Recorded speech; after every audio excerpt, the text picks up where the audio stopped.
Everyone hates each other, and this show sucks. Welcome to the Cinema 9 podcast. I'm Michael Govier. It's Travis. It's Eric. Today, it's Cinema 9 doing Natural Born Killers, a film directed by Oliver Stone, starring some people. We'll talk about that. It's a big deal because it's episode 161. 5-star views. Subscribe to YouTube. We do post the videos of the show. We just don't do it live anymore, but you can catch the whole video on the YouTube channel anytime you want, like this one right now. If you're watching it, it's some future time, which is kind of weird, right? Because we're here now. Okay. Strange. That's how it works. Recording things. Edison was amazed. Edison. Yeah. You know, did Edison get to see live pictures, moving pictures? Yeah. Sure. W.K. Dixon, his assistant. Didn't he invent it? Edison invented everything, right? Well, he started the kinetoscope, and then W.K. Laurie Dixon came along after and kind of fixed it. But the Lumiere brothers and what's his name? The Lumiere brothers. French dude. There's the other French dude who's oh shit, I'm blanking on his name. There's like at least three. It was like independently created by like three different groups of people. I don't believe it. Nothing happens outside of America. This is where everything happens. On the Cinema 9 podcast, Eric, Griffith, Indiana. What's going on over there? You're really growing out the hair right now. You're looking like a mountain man. I don't have much to say. All I want to inform you, gentlemen, about is the fact that this is by far the most amount of notes I've ever taken in our 161 episodes. So wow. This should be something. That's intriguing. Okay. That's very cool. Travis, we're in June now. Are you still teaching all summer? Yeah, I'm still teaching for the time being. Gonna have the finals pretty soon though, so it's almost over. Light at the end of the tunnel is visible. Yay! Well, you know, guys, we got an email from arguably the biggest fan of the Cinema 9 podcast now. His name's Dave Horning. And he said, so great to have Bansom back. QVP as well. QVP? Quentin viewing versus Predator viewing pics. Oh, yeah. Quentin versus Predator. He also attached a screenshot of this from a tweet by Daniel M. Lavery, and it's about David Lynch. So I'll share that here. You guys can tell me what you make of this because, you know, I don't know who Daniel M. Lavery is. Do you guys know who that is? Nope. Yeah, no clue. So it says, I don't think David Lynch could have had the kind of career he's had without a full head of hair. That's not to lay all the credit for his work on it, but his fundamental relationship to the world is an old man with young hair, I think. And then this guy Will replied, a bald guy who made Blue Velvet would be in prison. Thanks, Dave. Potentially. Thank you, Dave. We shared the meme with our audience. I never saw Blue Velvet. I've not seen that one. Pabst Blue Ribbon. Actually, I've seen Blue Velvet in a movie, though. You guys know what movie that would be, possibly? Does that ring a bell to anyone? They go out for a date, or like they go see a movie in a movie, and they watch Blue Velvet. So I've only seen that one scene where there's, I think it's Isabella Rossellini naked, like with a scratched breast. It's very strange. That's all I know. That sounds familiar. You're going to have to tell us. That would be The Squid and the Whale, where his pompous-ass dad takes his teenage son and her date to go see Blue Velvet. Right. So. That's right. Classic. I hear Blue Velvet's very dense. Anyways, that's the only reason I know Blue Velvet. But let's talk a little bit of quarantine viewing picks here. Travis, do you have a world of film knowledge to share with us this week, or is it something beyond what we can even imagine? I don't know if it's all that. I watched one movie, and we've talked about it on 2 different episodes already. So, all right. But I watched A Man Called Otto. You know, Christian was on the show. Oh, you did? Our friend Christian was on the show and didn't have nice things to say about it. He didn't care for it. You liked it. I thought it was fantastic. I mean, was it a... Yeah, I liked it. You liked it too? Yeah, I thought it was a little tropey. I did say trigger warning. Yeah. Sure. Yep, you did. I mean, is this kind of like St. Vincent and Gran Torino and all that stuff? Okay, sure. Yep. But there's only so many ways to make a movie. I found it powerful. I thought it was honest. I really enjoyed it. I think it was one of the better things. Well, you know, actually there's been a few good things from Hanks in recent years. I liked that Fence pretty well too. But yeah, good film. I liked it. I liked the Greyhound. That was a movie that just kind of came and went, but he played a captain of a boat. Not Captain Phillips, which was 10 years ago. So. It's like the how-to manual on to be a submarine person, whatever the fuck it was on. Yeah, it's I like Curmudgeon Hanks. Eric, did you like Curmudgeon Hanks? No. Like I was really worried because I'm like, Tom Hanks as a grumpy guy, this is not going to play. This is not going to, it was miscasting. But it won me over, man. It was sappy, but it worked for me, man. I was knowingly crying. I was like, you got me. You motherfuckers, you got me. Yeah, same. Yeah. I wept. I'll make that 3. Yeah, it happened. I guess Christian's just a stone cold bastard. So. Well, no, he watched it on a plane. That's the real problem. Like, that's not. You think that impacted him? I do. The environment? I think it did. Oh, because he couldn't really get into it. Maybe let himself, sob a little bit. And you're already irritated because you're all squished up and in this little fucking box they've wedged you into that you paid a lot of money for. Yeah, but it sure beats a 20-hour car ride. Or does it? Car ride. I don't know. I kind of like I've often wanted, I like a good road trip. I do. I do too. Love it. And this is a road trip movie we're going to be discussing here pretty soon. Yeah, that's true. Half of it. The first half. It does. It should be in that genre. I would classify it within the genre if someone asked me, and I'm saying yes. All right, I got Mike's approval. What are we doing next? Anything else? Just that one? That's all I watched. That's all, folks. All right, Eric. What about you, buddy? Yeah, The Client. I went back to 1994's The Client. Solid. I haven't seen it since the theaters. I saw Tommy Lee Jones' face. I'm like, hit play immediately. Surrounded? I liked the film. I liked the movie, but I'm watching it. I'm like, man, I really gotta say, Susan Sarandon's good in this, and she's good in that. I never really cared for this actress. You guys like Susan Sarandon? I mean, we talked about it some when we did Bull Durham, and I think we all kind of hated Bull Durham so much. I think we all kind of agreed. I can't put my finger on it. It's something about it I just don't care for. I liked her in Dead Man Walking, but there's something very, I don't know. I think she has her moments. I do think she has her moments, but there's something, I don't know. Yeah. You know what? What is this quality? I can't put my finger on it. I can't put my finger on it either without sounding like a complete sexist, probably. So I'm going to just stop talking. I lament the passing of Brad Redfo. He was fucking great in his introductory role in this film. And he went on to do fun things. I liked him in Ghost World and At Pupil. Sad loss, man. Drugs are fucking terrible. Drugs are bad. Okay. But I got greedy. I was like, I want more Grisham. What else we got here? So I watched The Chamber with Gene Hackman and Chris O'Donnell. It's fucking terrible. It's horrible. It's one of the worst movies I've ever seen in my life. Is that Great Benefit? No. That's a Rainmaker. Ah, Yep. Shit. Okay. Yep. It's awful. Chris O'Donnell can't act. I don't know what Martin Brest did on the set of Son of a Woman to get a performance out of him, but he's so bad in it. It's laughable. I would have yelled cut every 5 seconds on this set. Terrible film. Sybil. Oh, yeah? I watched Sybil from 1976. I'd never seen the film. I've been talking about it, but I'd never. Have you seen the movie? I saw it in a class for some reason. I think it was film school. Yeah. 3-hour made-for-TV movie. It's one of these movies I'm watching Sally Field do her thing, and sometimes I'm like, oh my God, this is amazing. She had to get the Emmy. Then other times I'm like, this is so bad. She had to have gotten ridiculed from, you see these performances, they're they toe this fine line between it's so over the top that it's is this bad or is this really good? We're probably going to talk about a few tonight with the Natural Born Killers. But I don't know, man. Kind of interesting, but kind of out where it's welcome. I don't know if this needed to be 3 hours. It gets a little bit exhausting. But interesting. I haven't seen it. I take it back. I was thinking of The Miracle Worker. Completely different film. Oh, yeah. Fantastic. Yeah, so good.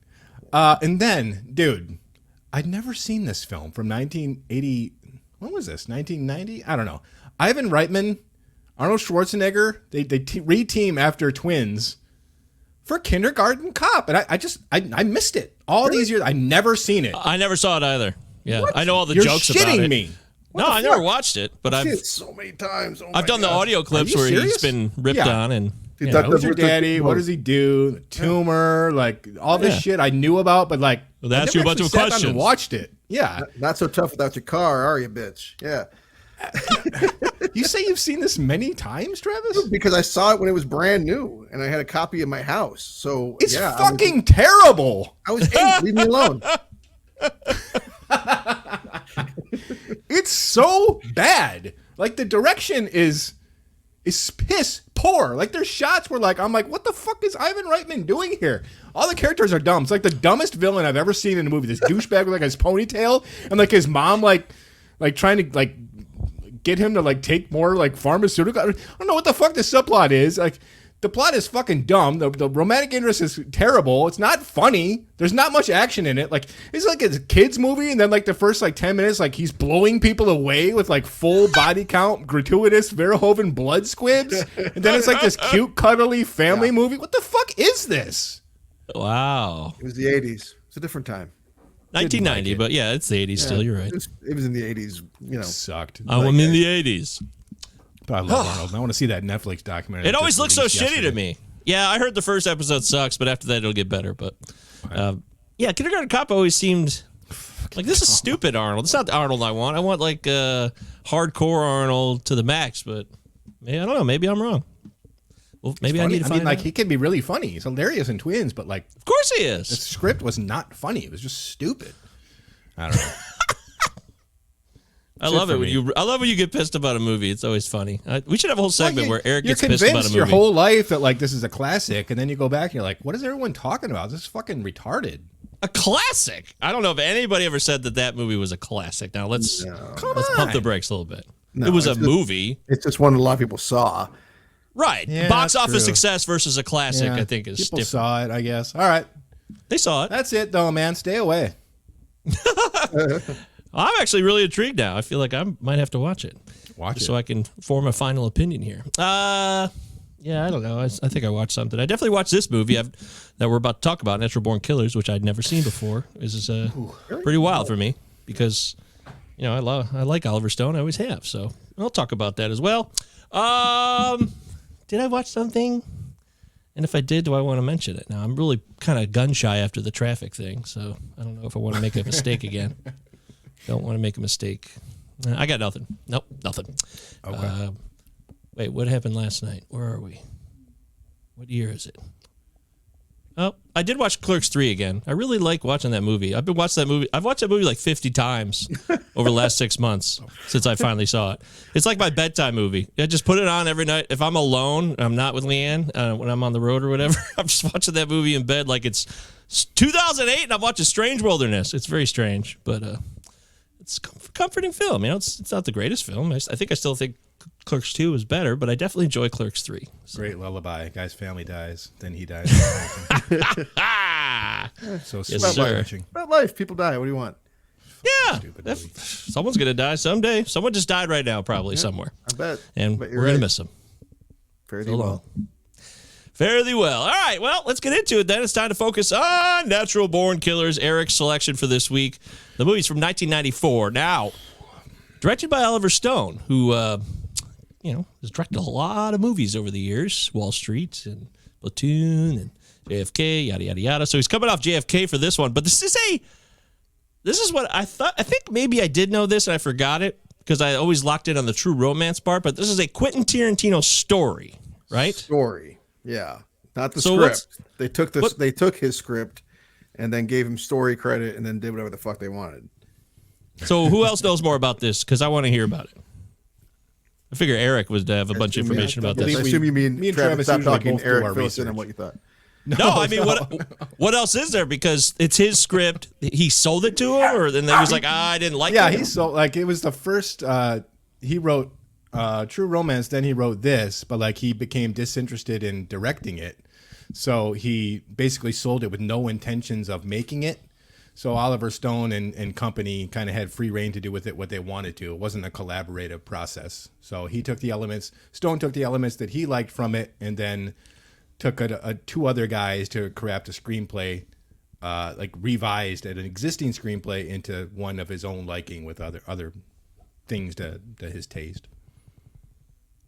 Okay. So didn't think anything would happen with it, and then it becomes a movie. Okay. Mm-hmm. So, all right. So it's off JFK. It's his follow-up to JFK, right? Because that was 91. Heaven and Earth, 93. That's another one I didn't see. I guess I missed this Stone period here. I just fast-forwarded to U-turn and thought I'd get really, really awful with things. So. Nixon? God damn it! Yeah, I've never seen Nixon. Wow, I really did what miss is even 90s in your Stone, box set? Like you say, you got this Oliver Stone box set. You haven't watched any of them? I really did. I had a bad habit of just putting on like. Sometimes it's like a commitment. It's like if I gotta watch a new movie, then I can't. I gotta focus on it. It's I don't know. Sometimes I just want a movie to be on, so I just watch the same Any Given Sunday, Wall Street over and over again. Sure. I gotta stop doing that. But anyways, I don't put DVDs in a DVD player anymore either. This is a long time ago. But all right, so first time viewings. Travis, do you remember the first time you saw this crazy? Oh, wait, you got Crisis? Well, I'll go to Eric first. Eric, how about you fill us in on your first viewing? Because I know you got one. But it was right on the border. Yeah, I heard the hype in 94. I didn't know what the fuck Oliver Stone's films were. I'd never seen any of these. I was just interested in like Quentin Tarantino because he was hot. And I knew he had a story credit, so I went to the Blockbuster. No. I went to Meyer Video Store, of course, and rented this. And I sat through it, but I still remember being irritated as fuck. It's exhausting and irritating. That's all I remember about the movie. Exhausting, long, and fucking irritating. And I haven't seen it since. Yeah, I could see that. I never saw it. I remember all the hype around it, and I saw a lot of clips, and I remember discussions about it, and I feel like in a way I kind of saw it, but I did not ever sit down to watch this film. And yeah, I'm not sure why that is. I was thinking about this. Do you ever think about why you actually sit down and watch a movie? Do you have a reason always, or is there sometimes Michael, just like, I mean, when we start talking about the critics, we're going to find that a lot of them were, because the controversy about the violence in this film was a talking point for so many of the critics, and then it turns out a lot of them came out and were like, yeah, I never actually really saw it. Like I was just talking about it as a talking point for violence in film. So a lot of people think they kind of saw it and kind of get the gist of it just based around the controversy and the word of mouth. But I mean, who knows? It's classic, right, Travis? I mean, that it just happens all the time with critics, I bet. More than we even know. But what about your first viewing? So I have a memory, and maybe I'm confused because I think I said the same exact story when we did 12 Monkeys together, but I feel like you saw this in theaters and told me not to watch it. My dogs think someone's at my house and there's no one here. There's Scruffy agrees. They're just freaking out. There's nothing going on. There's literally nothing happening. I would never tell anyone to watch this as a 15-year-old kid. Hated it. Yeah, I think you hated it, and I think you told me that you hated it, so I didn't watch it.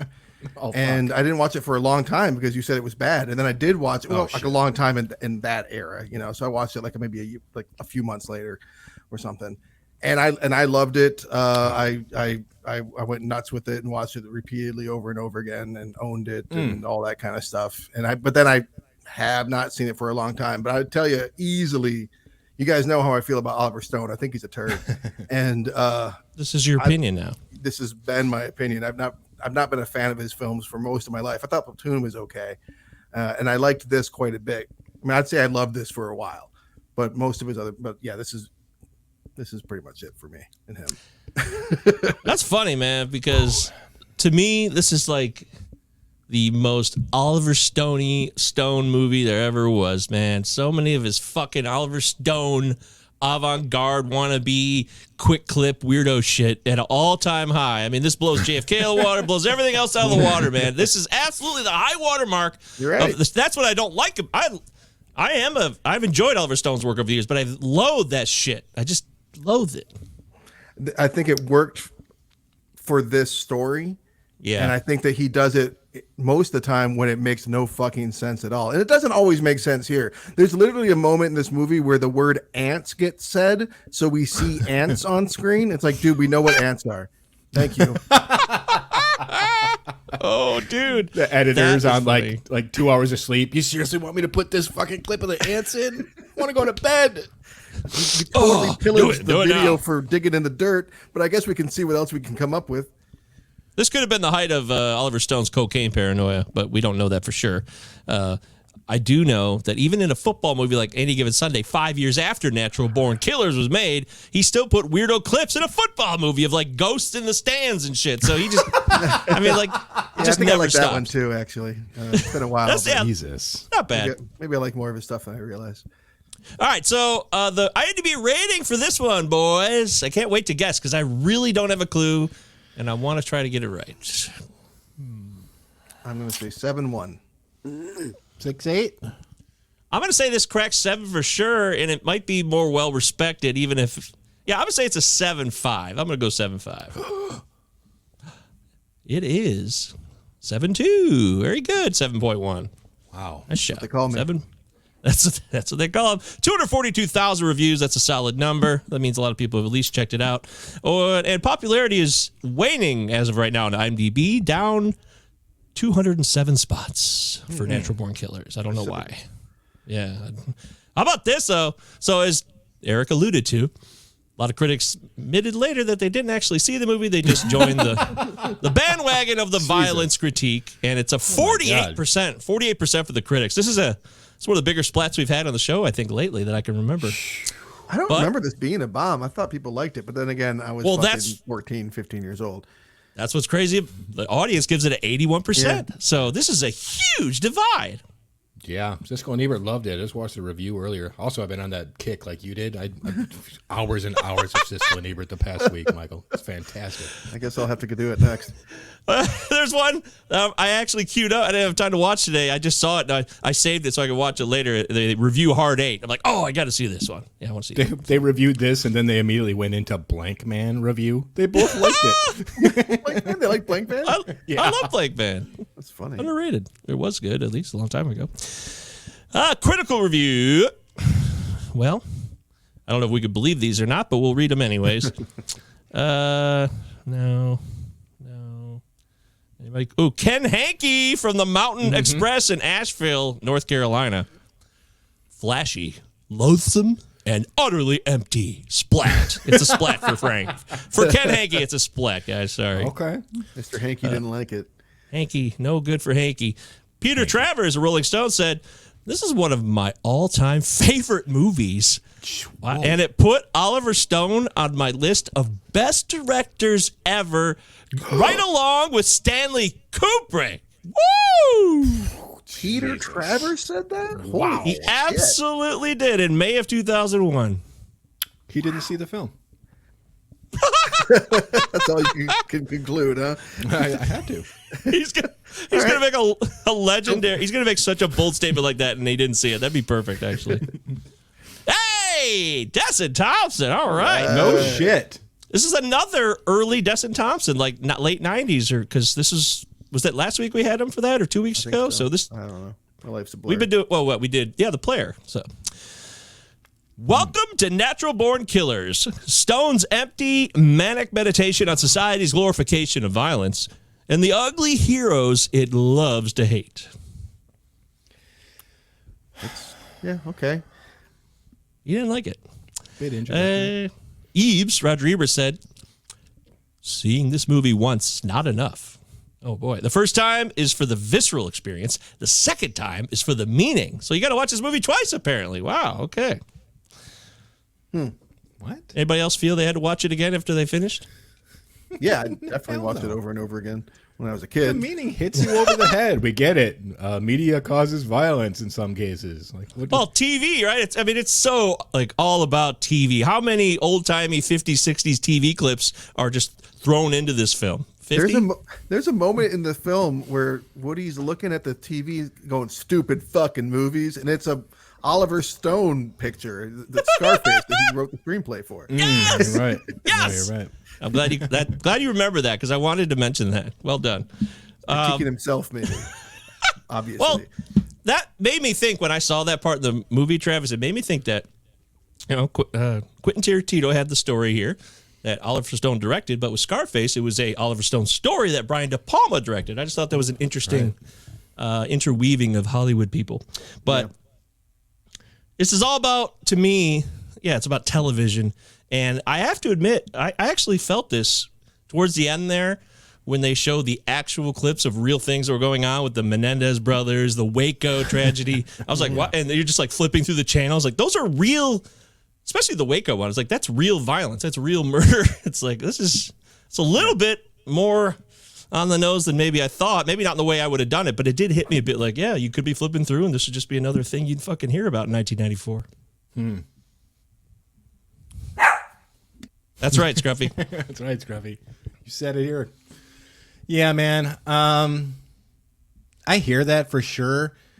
You get these like MTV News, like John Norris clips from these people that are talking about how cool Mickey and Mallory are. Like, no Kurt Loder in this movie? Can you believe it? Yeah, no Tabitha Sword. Like, would kids think that Mickey and Mallory are cool? I mean, it just seems too fictitious for me. That's like, just seems too unbelievable for like like the public to. I get it, like in the 30s with Bonnie and Clyde, something like that, because it'd never been seen before, publicized. But like in the early 90s, people would still think these people are fucking assholes. Am I wrong? I mean, this movie comes out in between the white Bronco chase and the actual trial, for instance, right? Yeah. I mean, I think that that's the point that he's making, is that maybe not everyone feels that way, but enough of a subset of America does, that maybe, you know, serial killers aren't on the cover of Life magazine, but they're pretty dang close. And I think that's what he's trying to say, you know. And also Jared Harris clearly is a fan of Mickey and Mallory. You see, Cassette, young Jared Harris is the London guy with the long hair. Yes. Okay. Yeah, I didn't know his name. I'm like, oh, it's that guy. I've seen him everywhere. Yeah, Jared Harris. Okay. Yeah. I've noticed him, and I noticed the fatter guy who plays one of the guards of the prison later in the movie, who's yelling at Tommy Lee. That guy who's been around. I don't know his name. The Fish Boots from Suicide King. Yes. Fish Boots. You got Fish Boots. It was fucking Fish Boots. He was also in The Animal and Sopranos. He's in The Animal. That's right. He was Big Pussy's FBI contact in Sopranos. That's right. I love that guy. He had a great run. Where'd he go? Yeah, where you been, Fish Boots? Yeah, Fish Boots, come back. I'd like to. But yeah, all right, look. Never seen this before, so it's a brand new watch for me. Mm-hmm. I was really drawn in the opening scene, how it all kicks off and stuff. I was in. I was like, oh, wow, they really got me sucked in. And, you know, you got the guy from Varsity Blues, one of the dads, jumping in doing his stupid fucking thing. And then Lou Brown from Major League, who plays the manager of Cleveland, coming in. I can't see him in any other role, but there he was. He gets gutted out by Woody. But and then like a half hour, 40 minutes in, I'm just like, ugh. That's it. That's exactly it. Like, I remember, like, for some reason I thought this movie was like 2 hours and like 45 minutes long, and like it's under 2 hours. It's because it's so fucking exhausting. Like in the first 2 minutes, like you get like 1,000 clips. Like in the first 2 minutes, and like it starts doing its black and white thing, and it starts doing this, and it's got Dutch angles that would make Terry Gilliam blush. It's so much. So after a while, like in a very short time, I'm like, fuck me, man. Like, I don't know. It seems like the audience would either have a very clear viewpoint of whether they're in or they're out. They can't do this. And I guess that's a favor to the audience, because if they think they couldn't handle it, they could just get up and leave. But maybe it could be eased into a little bit, but it's just not that kind of movie. This movie's coming at you full fucking bore.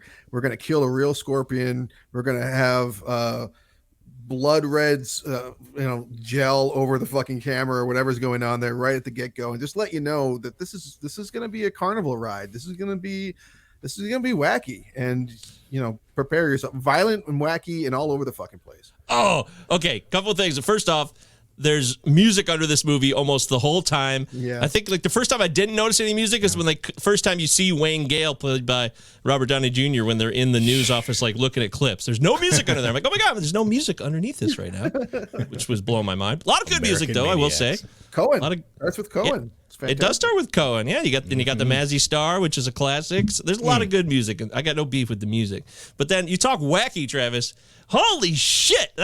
I would have wished maybe more of the movie had just been that sitcom with Rodney Dangerfield. I was laughing my ass off. I was laughing at this movie in that whole setting. It was fucked up, but I was like, maybe I was laughing because I was uncomfortable. I don't even know. But it was wild, and it was off the hook. It was funny, but it was just really honest, too. Maybe that's why I thought it was funny, because I'm like, wow, that is just frighteningly accurate, and it's fucked up all at once. That scene hit really hard for me and very differently than it did when I was a kid. Like Really? when I was a kid, I was like, I mean, I thought I was grossed out by Rodney Dangerfield and I recognized everything that was going on, but I didn't, I was like, oh, that's fucked up. And I just kind of moved on past it. Like it's all in fun, and watching it now, I'm just like, Jesus, like I had to like stop the movie and like take a little break actually. Cause it was just like, this is, I mean, the way that they all talk as a family and just how casual they are about the abuse. And that's really what this movie is not just about television. It's that combined with perpetual fucking familial abuse and how that trauma shapes monsters. If you abuse your child and leave the child to be raised by the television, this is what you're going to get. Yeah, they both came from the abusive. By the way, Dangerfield was really good. I got to give him a lot of credit. Oh my God, it's the best performance he's ever did. I agree. I wrote it down. Like, this is incredible. Well done, Dangerfield. But you have that abuse by him done to Mallory, and then we find out later in the movie that Mickey's dad blew his fucking head off right in front of him. So yeah, you got this creepy, really traumatic, abusive, fucked up childhoods coming from both angles, and not everybody ends up that way, but it doesn't help. Right. It can. Yeah. I mean, I like the fact that Oliver Stone is showing me something to really challenge me as a viewer with this sitcom scene. It's different. But I'm sitting here watching it yesterday, and I'm like, well, what am I supposed to be feeling here? Like, am I supposed to be laughing like Mike was? Or am I, like, thinking this is so obscene that, like, I fucking hate the movie now and want to turn it off? Like, what's the goal here? You know why it was funny to me? I realize this now as I'm fleshing it out, is that it was just such a send-up of sitcoms, and we're just shoving shit down our mouths and watching this stuff, and it's just an exploitation of that. I wish that I could have seen this. I would have actually preferred to have been older, but at least seen it in a time when the sitcom was really dominant, and I don't have that now. All I have is the post, everybody thinks sitcoms are a joke now, essentially, for the most part. I mean, anybody under, 45, I guess, thinks that, but that's kind of what it is for me. Me, I've been rewatching a lot of old sitcoms for a long time, and it's not uncommon this is no newsflash, but sometimes there are some sitcoms, Golden Girls, that handle sensitive issues pretty well, and then there's other sitcoms that try to touch on major issues, and it's just like, what the fuck? It's just a couple shades away from what we're given in Natural Born Killers. Mm-hmm. Yeah, it really is. You got Edie McClure. So it was cool to see her there. I just feel bad that she had to go out. She gets it worse than she's complicit, but she's also being abused. Maybe if they'd had a conversation, Mallory and her mother, about hey, we're both being abused by the same asshole, we should do something about it, things would have worked out differently. But it's not. It's easier to say that now, I guess. Yeah. So Woody comes in, or I guess the character Mickey comes in as like he's a heroic figure. And he's a difficult protagonist, right? Because we see that he's a rapist, he's a kidnapper, they give us those two cowboys at the beginning and have they get killed and like, oh, okay, so they're bad people, but they also kill Mabel. They kill people that are totally fine, They keep the fat cowboy guy, but he makes that face, which I laughed out loud at. They show him up close to the like this for just for no reason, just to show he's scared, and I almost coughed on my water. It was so stupid because there's so many dumb little moments like that in this movie. And this movie is just the master. This is sensory overload, the film. It absolutely is. Because, you're right. He does. There's kidnappings and rapes there, but I couldn't even absorb all that. I'm like, oh, you're right, Travis. That is a fact. That happened in this film. But it gets glossed over. Like a lot of shit gets glossed over in real life and maybe even on the news once upon a time or even today. It doesn't really give you a chance to slow down and kind of ponder or resonate with any of the scenes because it's just a freight train, like you say, Travis. So, I personally could have used a couple of moments to kind of calm things down and get into the characters a little bit more because it's so frantic that I really didn't end up caring about Mickey or Mallory, like, at all. I was just kind of watching it to see, like, people get blown away, which isn't really a good thing to do. I had no interest in them at all. I haven't read the original script, but I don't know that we're not supposed to. The movie originally ended with that character Owen leading them out of the prison and then mutilating them and killing them and being a sicker monster than them. That's what I thought was going to happen as a first-time viewer. I'm like, oh, they don't see it coming. I can't believe it. Which they would have been a much more satisfying ending. Instead, he just vanishes. So it's just, I don't know. I think it would have. I don't think we're supposed to love these characters too much. I think we're supposed to kind of hate them. I'm cool with that. I'm like, this is kind of what we touched on last week with the player. Like, I'm fine with not liking a character, but like when the character isn't interesting to me, that's when I have a problem. And that might be with the way that they took the script and rewrote it. It's not liking them. It's that you're not even interested in them. I'm not engaged. I'm like, yeah, I agree with that. That's what it was. Here. Yeah, I'm like, I don't give a fuck what these people are doing. Like, it's obviously they're demented and corrupt, and it's some of it's not their fault, but their actions now are their fault. But other than that, you're right. I did. That's why I said I made this face right around the time where they accidentally, when Mickey kills the Native American accidentally with the whole rattlesnake scene. I'm like, I was barely paying attention at that point. I got to be honest. I'm like, what? Really? Oh shit, he shot him. What happened? I don't even know what happened. And then I re-engaged when they go over to the pharmacy because they've been bitten by the snakes and the demon and blah blah blah. And it's all very subtle, isn't it?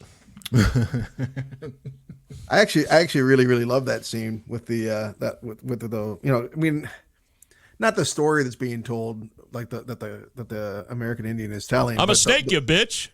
Right, not that part necessarily, but the way that he frees his pet snake, he like tells his son to go be a man. Like he saw this all coming, and they all right. So there's this weird thing going on with rattlesnakes throughout the film, scorpions throughout the film. I think rattlesnakes are supposed to be more Mickey, and I think scorpions are more Mallory.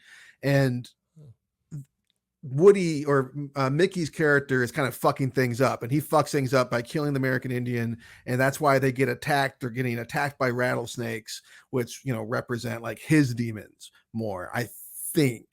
And so I like all of that, and I like the way it goes, and I like because he's also freed by a rattlesnake in a way, right? Like the tornado comes from in the prison, and then he's that was so ridiculous. Right, the tornado. I like that tornado. It's cool, dude. More ridiculous is fucking the cop, like the shotgun's like pointed at his fucking knee and it blows out through his chest. I'm like, okay, you needed to reshoot that, Oliver. So dumb. Yep. Yeah, those are some good points. I'm sorry, but you were saying something about the tornado scene, how that was I don't know. There's like this weird connection of, rattlesnake and Woody or Mickey. I mean, I keep on calling him Woody, but I like that way it kind of is. He is a force of nature in a way, but he also works against them. And he talks about that in his speech at the end, like, murder is natural and all that kind of stuff. Yeah, wolf doesn't know it's a wolf. We got to talk about Woody. I mean, he's coming off basically just Doc Hollywood and White Men Can't Jump and Doc Hollywood, and then he gets this role. I remember the posters. I'm like, oh man, this guy's fucking. I was scared before I even saw the fucking movie. Like, I mean, he does great work with what he has to work with here. I feel like if he had not gotten this role, we never would have gotten Thomas Hayden Church doing the shit that he did after Wings. That's my take on this. I like it. I like where your head's at. That makes sense. You guys know that Woody Harrelson's dad was a hitman? Yes. I did. I learned that somewhat more recently because he was in that terrible film, The Man from Toronto. So, I didn't catch that. Fucking it looked terrible. Yeah. It was terrible. Looked too bad. It looked like Netflix trash. We haven't mentioned Tom Sizemore's in this movie as Scagnetti. Fuck. Now, I hear he's a motherfucker. Yeah. So I was shocked when he actually killed that woman in the hotel again as a first-time viewer. I'm like, wow, he really kills her. He kept saying, I'm just kidding while he's choking her. It's fucked up. So but it's really good acting by, Tom Sizemore is great in this movie, and he's always great. He's generally been great. But I wondered if Oliver Stone or Tarantino or whoever threw this in. So Scagnetti's supposed to be this guy who's like a famous cop, right? And it reminds me of the guy who was in Zodiac, who was Clint Eastwood. Yeah, they portrayed him. They did reference this in the movie. Yeah, because Scagnetti's a different name. Oh, okay. So yeah, I missed that part. I think they do, don't they? I feel like they reference that character or that cop specifically. I know they reference Serpico. Yeah, that's right. They do. So, and then that leads me to Tommy Lee Jones as the warden. Oh, dude. playing bozo characters for 2 straight years with this and, playing Two-Face. He just wanted to see if he could out Jim Carrey by facing him face to face and tell him to fuck off because he hated him. So Weird. over the top. Dude. And so old in this. God. How fucking old is this man? He's like 82, I think now. Okay. Oh, he's always been old. I loved it. I savored it. Like, you're right, man. He does, because he kind of did this kind of thing with Under Siege. And then he took it to a new level with Batman Forever. I think he hits the right note perfectly here. That balance. Perfect. It's so like kabuki and bizarre and fucking weird and hilarious and heightened. Yeah. The milk on his face. Acted like this since he's out of control. What's the line that I love? We got a riot in the rec room in the Bay Wing. Ridiculous. His reaction when he hears that Scagnetti's dead, it's just it's maybe the funniest part of the whole movie. Loved it. But when you go back to that script, he's not written like that. Like Oliver Stone and friends, I'll say, took a lot of these kind of tertiary benign characters and amped up the chaos in all of them. Mm-hmm. With McCluskey, I think it works because he's the overseer. I mean, he's the court jester here. Scagnetti, I think that's just one weirdo too much. Like, none of his stuff works for me. I'm just like, oh, really? Oh, we got evil cop. This is fucking dumb. Well, I liked him because he makes perfect sense as a foil to Mickey because he's a cop to chase fame. He's killing because he wants to be on TV, or he's stopping killers because he wants to be on TV, and he's exploiting his own childhood trauma as like that's the introduction to Scagnetti on Scagnetti. You know what I mean? Yeah, he mixes in the Charles Whitman, the bell tower murderer, has killed his mom, and he takes off from there. That's right. I like that it's a cop who's a scumbag, too, so it shows that, like, it's just scumbags everywhere on all sides. And even more today, I think that makes a lot of sense to me. I mean, I don't know if not every cop's a murderer, obviously, but Tommy Lee Jones, over the top, is Two-Face. I can't stand it, but he's really good. You're right. I can't let that interfere with this movie. I love his sideburns. I love his whole look. Awesome. And I love his accent. It's real good. I got to give him full credit. And then I wish I had known when I had seen Mr. Robert Downey Jr. do the Doolittle movie. And Tropic Thunder. I didn't know that this is where the Australian accent thing started with him. So as Wayne Gale, basically the Geraldo Rivera of his time. American Maniacs. Yep. Yeah. America's Most Wanted. What was hard copy? John Walsh? John Walsh. That's what I was trying to think of. Walsh. Yeah. Matt Walsh, very different person. Yes. I'll say. Yeah. That's Wayne Gale, definitely man. he fits right into this whole era as well. The Rescue 911 TV host or whatever the fuck. Jesus. I love when he starts murdering people in the riot. And that's what's really cool about this movie is that there's this. You're not locked into tropes of these characters. Like, they get away with it at the end, and like it ends as like this is the most fucked up romance ever. I get it, but there's a lot of stuff that doesn't fall into the line. At Tommy Lee Jones, he gets a comeuppance, he dies, and I'm not feeling bad for that guy. He's a scumbag too. Scumbags everywhere. Did you see the version with his head on the pike? Because I didn't watch it. Oh, I didn't see it. Is that the director's cut? Because I understand Dennis Leary's in that. I haven't seen that. I mean, the version I watched for our show was on Max, and it was like 153 minutes, I think, or 158 minutes. Oh, no and shit. then the other version, if I wanted to pay for it from Amazon, had 5 more minutes, and I think that's the version that I've seen. I know it includes McCluskey's head on a pike. It includes cool. during the riot scene, you see living men being pushed into ovens and some other stuff that's pretty hardcore. But I saw one guy get pushed into an oven. That's the one I saw. Okay, but I didn't see head on a bike, or maybe I missed head on a bike because mine was 2 hours and 4 minutes. Then that's the one you watch. Yeah, then you watch the extended cut or whatever it is that would have had that. But yeah, it's not like a long shot of McCluskey's head. Were you guys like? Did the violence bother either of you? Because like the blood and the violence to me, I don't even think about it. I got to be honest. I don't. I'm born and raised in the United States, man. It's just all right. It's a bit graphic, but yeah, whatever. I remember watching this at Andrew Johnson's house, our friend Andrew Johnson's house, like his birthday party in like 94, 95. And one girl had to like leave. She had to go to his bedroom because she couldn't be in the same room that this was on because she was having a panic attack from it. It was just too much for her. And I was like, "Oh, what's wrong with her?" Like, I've seen this movie like 50 million times. And then I watched it last night, and yeah, honestly, the only part that really like the hostage girl in the corner that's pretty fucked up. That fucks with me. The child, the sexual abuse, the child abuse, that of course fucks with me. But that stuff it's all off screen. It's implied. The actual violence that I see in the movie, there's a lot of it, but I've seen a lot worse in many other films that do not have the reputation of this. Yep. I gotta say, I was visibly creeped out with the headless body that like tries to get up and walk over to young Mickey. That was fucking awesome. That clip. But like I'm like talk about Quentin Tarantino. I'm from the Tarantino school of violence. I know it's a movie, so violence never bothers me in a movie ever. It's not real. Exactly. But at the same token, like I do think that this. I mean, oddly enough, I think Scarface 1983 by far is the movie that glamorizes violence the most in any movie I've ever seen. Mm-hmm. But I do think that this movie does definitely glamorize it and romanticizes it, which I think is a problem, but it doesn't bother me.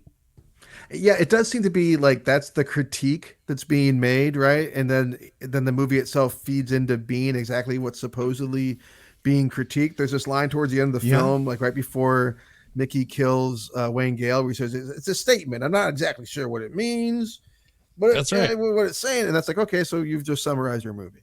Exactly. I mean, Oliver Stone is like, he's nothing if not a contrarian. He's basically saying like television and media is bad unless it's my shit. Make sure you go to the theater and buy a ticket for my shit. All right. I don't see it that way. I just think he's joining in. I don't think he wants it to be glorified or to be approved of. I just think he wants us to put a mirror to ourselves in a way, like a lot of directors want to do. I think he's saying outright that media is a distortion of our morality for sure. And yet most of his movies do just that. So I think he's full of shit. I think he's saying TV more than media, but whatever. I know media is part of television. But I think he's blaming everything that you could see on a screen in 1994 for being part of this. So that's why he has a Geraldo Rivera type character, which represents the media, but then the sitcom angle brings in all of television. And you got a lot of like I said, so many clips of old time people. Yeah, we just love clearing up. Hey, there's that one where like it's super bizarre. Hey, come over here real quick. Let's look at what's on the television. And it's like during a mass destruction of chaos and violence in the prison riot. Like, it's just weird. Back to the prison riot. I'm glad you brought that up because is McCluskey the worst warden in human history? He's got 200% capacity. Something like 80% of his people are violent offenders. You're gonna show them the interview? You're gonna sit them down and let them watch this shit? What the what? Doesn't make a terrible writing. Terrible writing. There's no sense there. Bizarre. It would never happen. Terrible writing to spur forward the event of how he can get out of that, so it turns into a way to like have this prison run and this whole chaotic episode happen. I guess it's the best they can do. And to have the movie end in an orgy of violence. Yeah. I mean, I gotta say, the creepiest scene to me was the drugstore scene where like they're dying from these snake bites supposedly, and they need the snake juice. Like, by the way, the medicine whatever the fuck that is, you're at a pharmacist who's got the snake juice miracle worker thing, whatever. But that whole green light and the whole way that's shot, it's really well done. I didn't necessarily enjoy it, but I was really like, whoa, this is intense. This is bizarre, and I'm really off my. I don't feel comfortable right now, but this is well done. I've always felt that way. Then watching it last night or the night before last. You know how there's like the aisleways and there's like the things that say, the hanging things above the aisles that say what's in the aisles. Yeah. Did you notice that they're all like fear and anxiety? And it's all this like that kind of shit. It all says that kind of shit. And there's one point where when Mickey is like cowering sort of behind the cash register area and like ready to come out, sort of, he's crouching next to one of those things, which is just on the ground next to him, where like clearly like it would never be there. Why would it be on the floor? Have you ever been to a grocery store and one of those things from the aisle was just hanging out? And so it was like, okay, that seems kind of like a bad oversight, but I'm fine. And then they go outside and there's a million cops and they're all there for them. Even Scagnetti's there. I'm like, wait a minute. Did the fucking guy behind the counter alert all of like the police and Scagnetti and they all got there in 3.5 minutes? It didn't make any sense. Right. If he hit the button too to set off the alarm, But it wasn't the, hey, it's Mallory and Mickey alarm either. It's just a robbery. That's what I'm saying. It was just a silent alarm, and somehow everybody knows it's them, and there's a million. It doesn't make any sense. You're right. Okay. I had another point about the love story. So they really make this a point in the film that it is a love story, even if you don't want to focus in on it. They keep shoving it back in my face, and I don't care at all. I could care less that their love is special, even though they kill people. I don't even know what I'm supposed to take out of the whole meaning of that part of it. Mike, you got to sell those Cowboy Junkies albums. Come on, that was huge. Yeah, you do. That's true. You do. You're right. The soundtrack was, we should mention that. I realize that now. Yeah, the Sweet Jane covered by the Junkies. This soundtrack was a big deal in '94. That's why I'm saying I knew the soundtrack a lot more than I knew the movie. Yeah, I don't care about the love story. I mean, and I even think it's a little bit... This kind of worked with Badlands, which took the Starkweather and Fugit story, did it much better than this, in my opinion. But like the whole victimization of Mallory, I don't know how well it's handled. You got to have her be attracted to the abuser. It's a little bit simplistic to me, so that never really worked. So when she is angry that he's going to quote unquote cheat on her by raping someone, and she leaves and goes to the gas station, and she's with that dude, she's having these, she's having PTSD flashes, right? Because she's trying to have intercourse with someone, and she's thinking of her father, and she's thinking of Mickey. So I actually do think that maybe a little clumsily, but I do think there's trying to be a nod to that she is just continuing that abuse. Yeah, you get that mystic vision of Dangerfield a few times at the beginning and then in the middle, and then it never comes back. But it is creepy. Oh, until the end when like Hydra, all of them. Big rubber Hydra in the smoke. That's right. Leonard Cohen crooning. Good God. I don't know. Do you? Well, you said you took an all-time amount of notes. What's up? Oh, dude, I've got a million notes here. Give me some more notes. Doesn't work for me. Robert Richardson's cinematography is out of control. Like, how do you shoot this? Like, he fucking said this was a nightmare, worst experience of his entire life, and yet he shoots 3,000 scenes. Like, this had to be insane. Wow. But every shot looks fucking awesome. If you took a still of every single one of these 3,000 cuts, they're gorgeous, regardless of the content. Yeah. You get some repeats with the animated stuff. Lots of Woody running down the hallway, television, Mickey turning around. Liquid television stuff. Oh, he's running down the hallway and turning around again. There he is. Yeah, it's like the fourth. Don't forget the Coca-Cola bears. Remember those goddamn polar bears? Shit. Fucking funny. When Did you read into this? Yeah. Coke was fucking so pissed. Yeah. Like, what do we got here? The new Woody Harrelson film? Yeah, put all of our commercials in it. And they fucking see it, and they're out of their minds. That's how they gave the rights without reading the script or anything? Yeah. Oh, yep, they had no clue what it was about. It's called Natural Born Killers, mind you. But they're like, oh, yeah, put our cute polar bears in there. We don't mind. That is so funny. It's used perfectly. I mean, he really took good advantage of that. I forgot about those things. Those things were all over the place, and everybody had, that must have made them a ton of money, those polar bears. They're very cute, I must say, still, but they don't drink Coke in real life. So at least they're not break it to you guys. At least they're not wiping their ass and like complaining about toilet paper getting all stuck up in it. Like the Starman bears. Oh, bears, yeah. I mean, that fur gets shit caught up in it. It's tough. I don't want to hear about it. So. Look at the Aurora Borealis and enjoy a nice soda. Sure. Imply those grooves in the tissue and what they do, what they're capable of.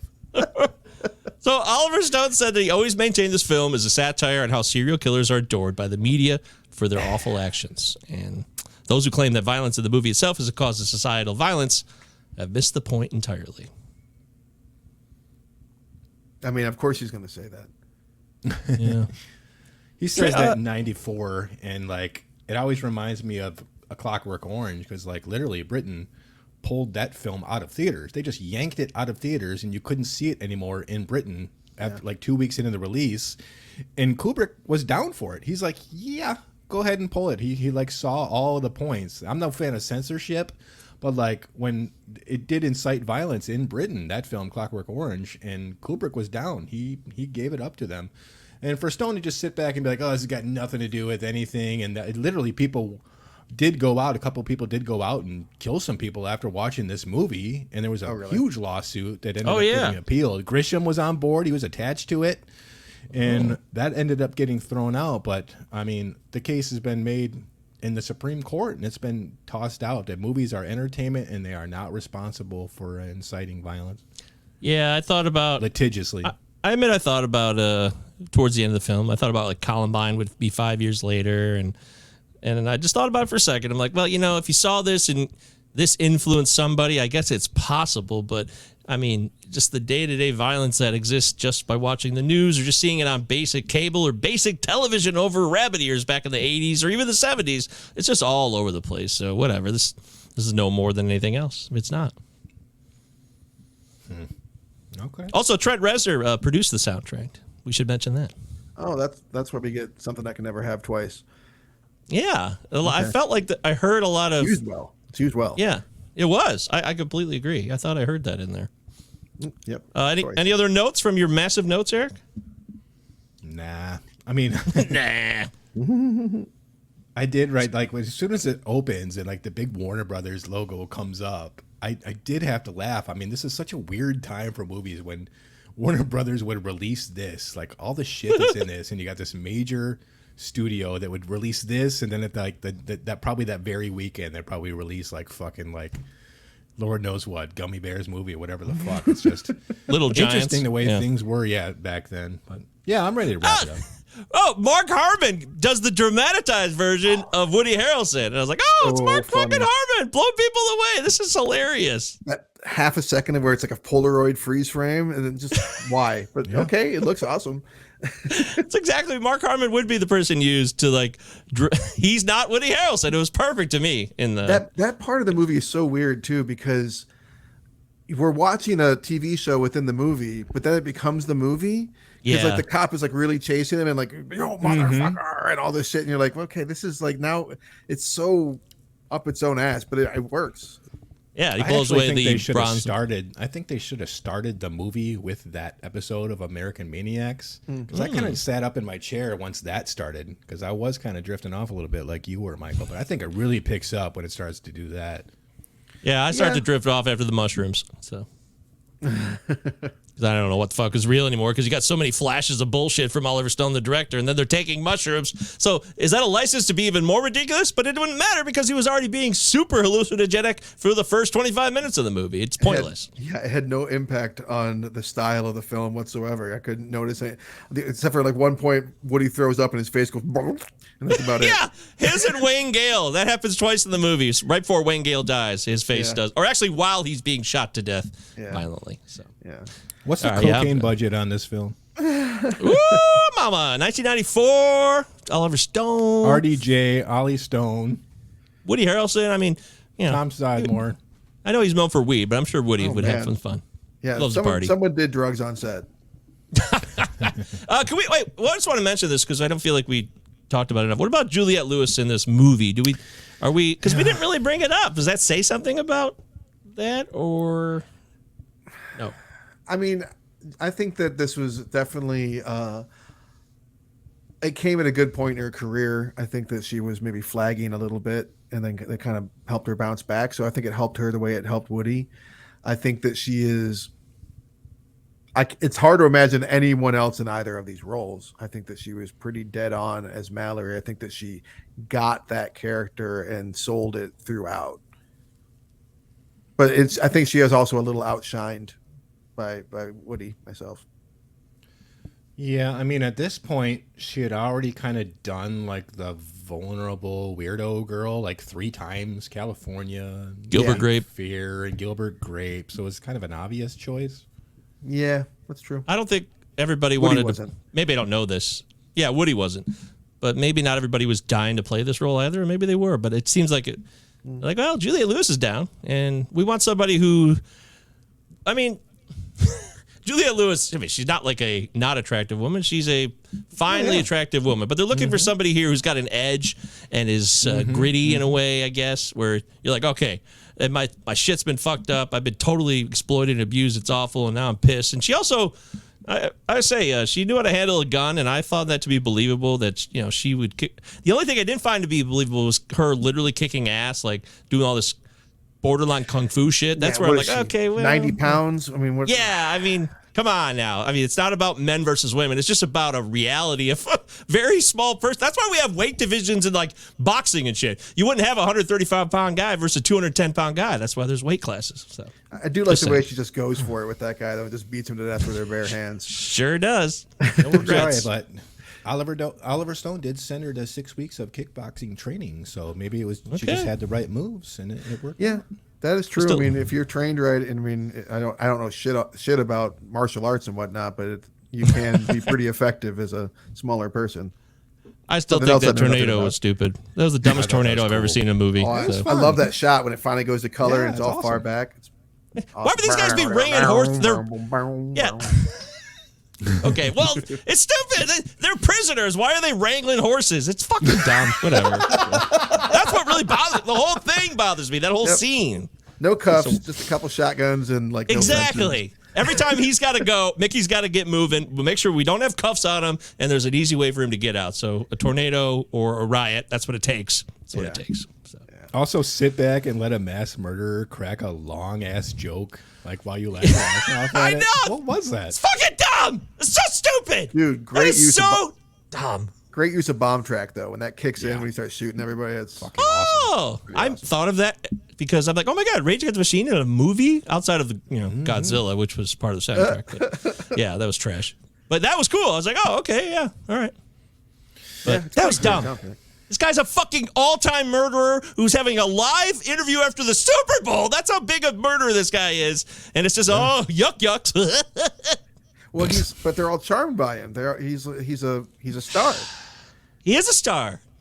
But these guys are fucking guards. They're sadistic fucks themselves. They're not happy-go-lucky, by the way. If you're a prison guard, you're an asshole. Sorry, most of the time you are, because that job sucks. I hope to never find out in either. Me job too. Is literally Please. to be in prison. I've never understood that. Why would you want to be a guard? You have to go to prison every day. I gotta punch in at prison. Who would do that? So desperate it is out there, man. Yeah. It's a fucked up place. All right, let's get to the endings. Yeah. Let's wrap it up. You got your final thoughts there, Eric? Even still, after this most recent viewing, I still find the movie more than anything frustrating. Because there's a lot of stuff I like, even love, and then there's a lot of stuff I'm just like, God, that's so fucking dumb. Why this choice? So I spend a lot of the 2 hours frustrated. I still get a little irritated, and I do think a lot of it is uninteresting. I think a lot of the secondary characters kind of dilute Mickey and Mallory, who I think they should have focused a little bit more on. When you have everyone being a chaotic weirdo, it kind of makes them less interesting. I think that was not the best idea. But yet there's so much energy in this movie that I don't see in films nowadays, that I don't think we'll see again for a while. And it'd be easy for me to say that it holds up just as kind of like a retrospective piece for 90s cinema. And perhaps it is kind of a museum piece, but it does have something to say. It's a little bit trite, cliche, but it is a message, and one that gave me a shitload of notes, has us talking, and I could keep going. So, I think the film holds up. It is fun, but it's got its issues. Okay. You want to go? You want me? I'll go next. I never saw it before. And I tell you, it's quite an experience. But yet, like I said, I actually got bored. I really got bored about 40 minutes in, right around where he accidentally kills a Native American. I'm like, oh, it like woke me up out of a stupor, even though I was really paying attention. But then I was really sucked in again once Tommy Lee Jones shows up. He really was. I really did enjoy his character. I can't stand him as Two-Face, and I think he's an egomaniacal asshole in real life, from what I gather. Real dick. But that should not affect the final analysis of Natural Born Killers. That's not really appropriate. Sorry, Tommy Lee. I apologize to you. There's a message here. And 30 years later, almost, God, 29 years later, it's still pretty, it's relevant, but it's not, I don't know. It's a real tough one because it's like kind of fun, but then it's not fun. But then it's like some sick ass shit is going on. This movie, I actually think it. Now that I'm trying to talk this out, it does encapsulate what it's really like to kind of live the, I don't know, the typical suburban lifestyle of someone who grew up, or really any lifestyle. Anybody who was abused or anybody who wasn't abused, who kind of viewed it. You were in the shit and it was awful and your life may have really suffered for it, or you may have overcome it, or you may have just kind of viewed it from afar in other people's lives or friends or family members, but you never knew anything about it directly. And you're like, oh yeah, that sucks. Anyways, where's McDonald's? They like, in a way, it kind of like puts all that together in this movie in a bizarre ass way. It's so bizarre. I can't stand a lot of the bullshit here. And I love Oliver Stone, but the bullshit is just at an all-time high. It's an all-time high. I'm not excited to watch the movie again. In fact, I'd only like to watch segments of the film. Like I'd like to maybe watch the last 45 minutes to an hour of it. The first hour, outside of the sitcom part, which was really well done, I thought. All right, fine. It barely holds up. It's tight. It's real tight. I don't feel great about it, and I'm not excited to watch it again. As a first-time viewer, it's not like I'm fired up to watch it again, so we'll leave it at that. I think you summed it up pretty well. Repetition works, David. Repetition works, David. That is a line I've used many, many times in my life, where, like, usually because no reason, by myself, no one can hear me say it, that kind of thing. There's a lot of lines from this movie that have stuck with me, so I have a lot of nostalgia for the film. It did kind of wear me out a little bit the other night, and I was definitely like, what the fuck are you trying to say? And, why do you throw a pillow so lightly when you're about to do what you're about to do here, Mickey? That was a gentle lob at best. Anyways, I'm going to say it barely holds up as well. I don't think that it needs to be watched over and over and over again. But if it's been 25 years or whatever since you've given it a watch, it's certainly worth revisiting. And it will not be as good probably as you remember. But that doesn't mean that it's not worth revisiting. So that's where I stand on it. All right. Well, there you go. That's Natural Born Killers. What a ride. What a treat. Thanks for bringing that to the table. What a hoot. Sure. Yeah. Real hoedown, hootenanny. That was interesting. I love seeing movies I've never seen for the first time. I still don't know why I never saw it, but I didn't. Anyways. Yeah, it's just weird. It's bizarre what Kindergarten Cop, Natural Born Killers, these movies escape us sometimes. It happens. It does. It happens, all right. Well, don't forget cinemanipod@gmail.com is the best way to get a hold of us. That's how you can contact us. Or you could really, you could contact us through your personal social media. For next week, it's my turn. And based on what I've been looking at here, we've done a lot of 90s lately. We really have. Haven't we? Did The Player, we did Natural Born Killers, we did the other one before that. Yeah. That was 80s. Lean on Me? Oh, 89. Right on the cusp. So we're in that, we were a lot in that late 80s, early 90s period. So maybe it's time to get out of there. And as I look at the list,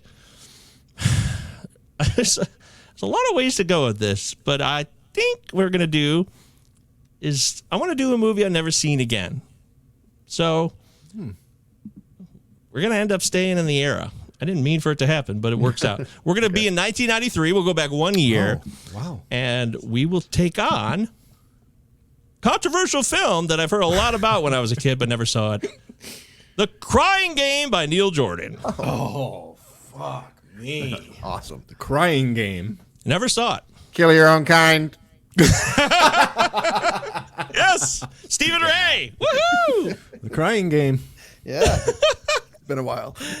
Yeah, that's great. But next week too.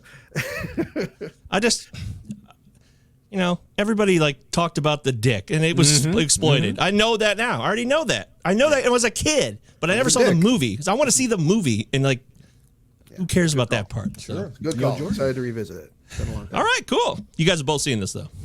Yeah. Okay, good. All right, well, till then, this is Cinema 9 Podcast. It's Travis and Eric and Mike. We bid you adieu. Godspeed. Oh. Bad. This movie.